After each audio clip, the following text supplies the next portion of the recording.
I didn't even feel it happening in the moment. I just heard a noise and I saw him going at me with the knife, and it was all just so quick.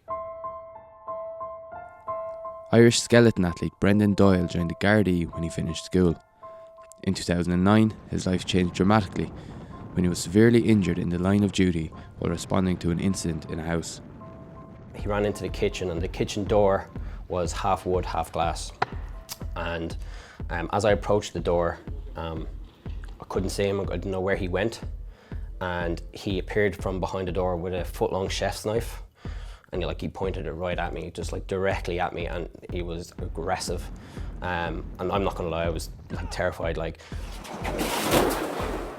So I continued to try to reason with him. I'm calling him to drop his weapon, and I opened the door to try to get in to arrest, and he kicks the door back shut, and my hand goes through the pane glass. So I've received a number of cuts down my hand. The ligaments here are going to be like this for the rest of my life. I'm going to require surgery after surgery after surgery and skin grafts to actually, I'm putting this off now because if I do this, I won't be able to train. So I have to try to put this off as long as possible. And then he cut down all here, so I've no nerves, no feeling here. It was a long wait in hospital, but yeah, I got home. So that's, and it wasn't the physical injuries that took the toll on me. It was more the other side that got me. That night, I slept like an absolute log. I slept the whole night, and I woke up I woke up okay. I remember waking up kind of thinking that was strange, that I'm like, okay. And I didn't know, but that was the last night's sleep I would have had in about 5.5 years. Before joining the Gardaí, Brendan was a talented track and field athlete in school, which led to a stint in the winter sport of skeleton, hurtling down an ice track on a sled. I ran with Raheny Shamrocks, 100 metres. 60 metres was my favourite event. Back in 2003, it was just a year after Clifton Rotsford came fourth in the 2002 games in Salt Lake City. And the team at the time were actually training in Morton Stadium. So I'll never forget it. It was a Saturday morning. I was training in the gym. I was doing some tricep dips or something like that, and they knocked on the window and said, come out here and give this a go. I went out and I just saw the big bobsled, and I was like, oh cool running, this kind of thing. I was just like, okay, I'll give this a go. Didn't think much of it. And they said, just keep coming back once a week and keep trying, keep learning.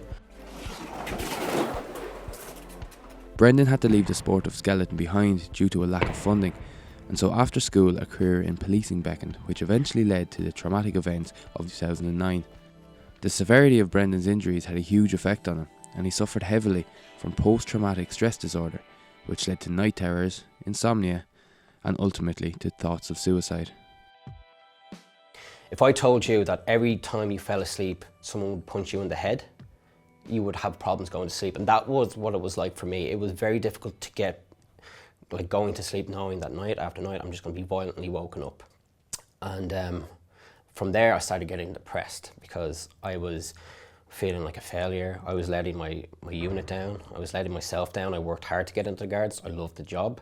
It was very rewarding, but I couldn't do it. And it's funny because we all talk about how important it is to talk and to speak out. But when you're dealing with this, you're not thinking in that way. I started struggling with that a lot, and it got to the stage where instead of sleeping, I would drive to Cork and back, or I'd drive to Sligo and back. I would just pick a far drive, so I wouldn't have to, my room felt like a prison because I would lie there not sleeping, and everything became just such a struggle. And this is all new to me. I'd never had any of these kind of struggles before.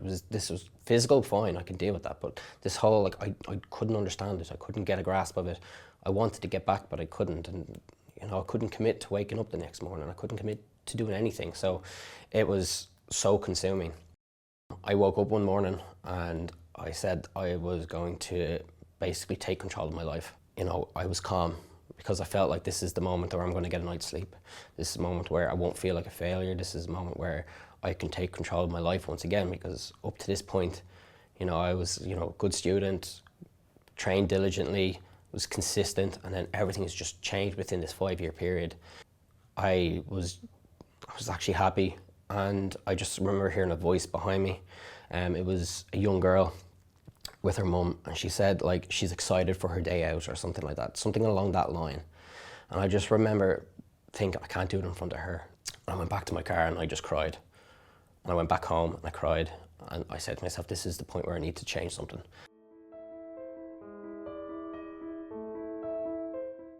5 years after the incident, Brendan left the Gardaí.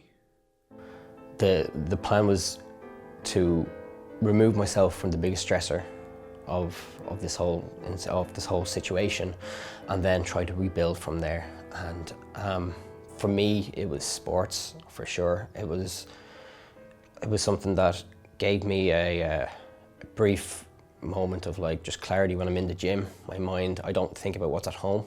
I don't think what's tomorrow. I just literally think of me and the barbell or me and the dumbbells or what I'm doing right there. It's a beautiful moment to be in. And when I was in the worst of it, I let that all go because it was just, I didn't want to. It wasn't there.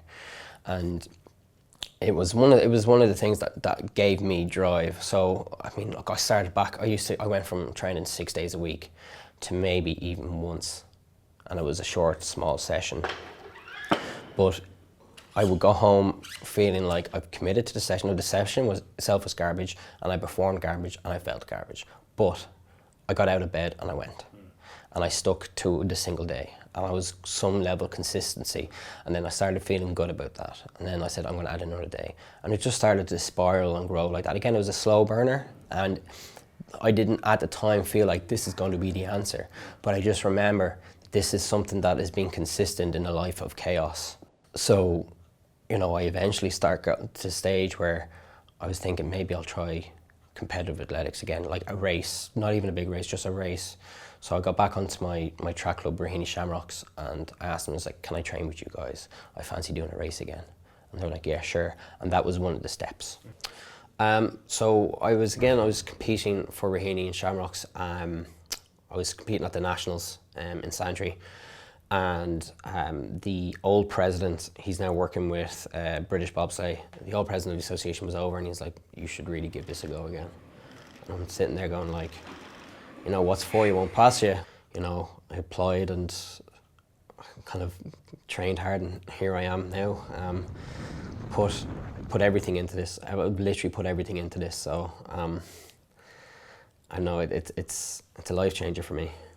Since getting back into the sport of skeleton, Doyle has quickly moved through the ranks and missed out on qualifying for the 2018 Winter Olympics by a mere 2 points. With newfound confidence, he is now pushing on towards Beijing 2022 in 4 years. It crushed me missing the Olympics, so I was so close, off a very short time as well. I'm up against like guys who are doing the sport since they're 10, you know, and to be so close in such a short window, it's given me an extra, you know, some wind in my sails kind of thing. So I just want to push now.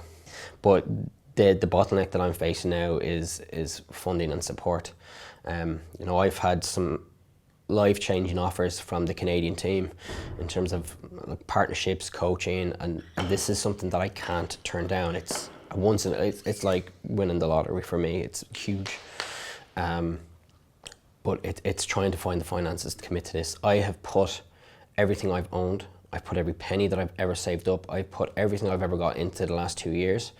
I don't regret it, but it just kills me now that I'm at the stage where I can't even commit to my own food. Like, I am literally as low as you can be.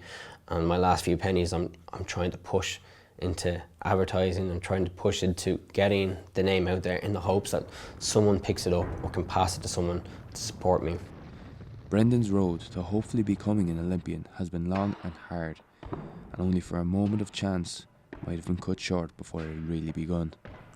I got lucky. I got so lucky. If that girl wasn't there, I wouldn't be here, and there's no two ways about that. That's pure luck, and that's one thing that I'm trying my best, is I don't want someone else's, because this is so common, and I see it on the job. I've seen it. We all know someone who's been touched by this condition or this problem, and I don't want someone else to rely on luck. It's so preventable. So I got lucky, and that's not what I want for anyone else. If there's one person listening to this, like, I don't want them to put everything on luck.